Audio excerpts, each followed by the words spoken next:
चलो, मासिक योजना आज की टॉपिक है भारत की डिजिटल भुगतान क्रांति। 1, 2, 3 स्टार्ट। असल बदलाव संख्या में नहीं बल्कि इस बात में है कि अब लेन देन कौन कर रहा है।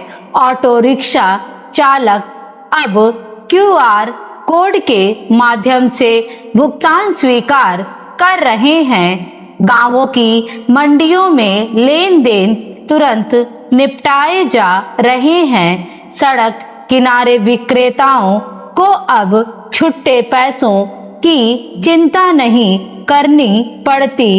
एक घरेलू कामगार भी एक साधारण स्मार्टफोन की मदद से कुछ ही सेकंड में राज्यों के बीच पैसे भेज सकता है। इस प्रणाली में शहरी और ग्रामीण, औपचारिक और अनौपचारिक के बीच की खाई धीरे धीरे खत्म हो रही है, जो वित्तीय समावेशन की दिशा में एक निर्णायक बदलाव को दर्शाती है। कुछ समय पहले तक एक साधारण वित्तीय लेन देन के लिए समय, मेहनत और धैर्य जरूरी होता था। बिलों का भुगतान करने के लिए लंबी कतारों में खड़ा होना पड़ता था।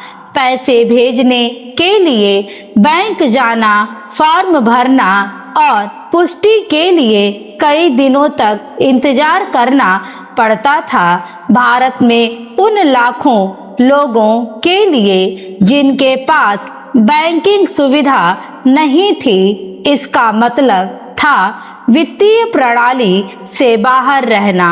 हालांकि ऐसा भारत अब अतीत बन चुका है।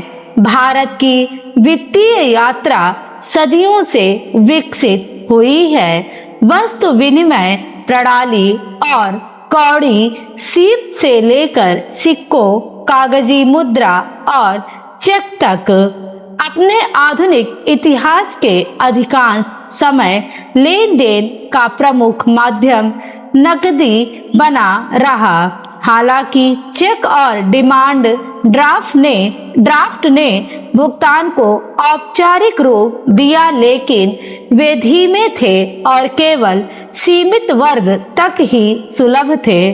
बैंकिंग ढांचा मुख्यतः शहरी क्षेत्रों तक सीमित था, जिससे ग्रामीण और दूरदराज की आबादी वंचित रह गई। 2000 के शुरुआती दशक ने भुगतान प्रणाली में डिजिटल परिवर्तन की शुरुआत की। भारतीय रिजर्व बैंक ने 2004 में real time gross settlement RTGS और 2010 में इमीडिएट पेमेंट सर्विस IMPS जैसी प्रणालियां शुरू की, जिससे तेज और 24 घंटे धन का हस्तांतरण संभव हुआ। ये महत्वपूर्ण उपलब्धियां थीं, लेकिन इनकी 5 मुख्यतः उन्हीं लोगों तक सीमित रही जो पहले से ही बैंकिंग प्रणाली का हिस्सा थे।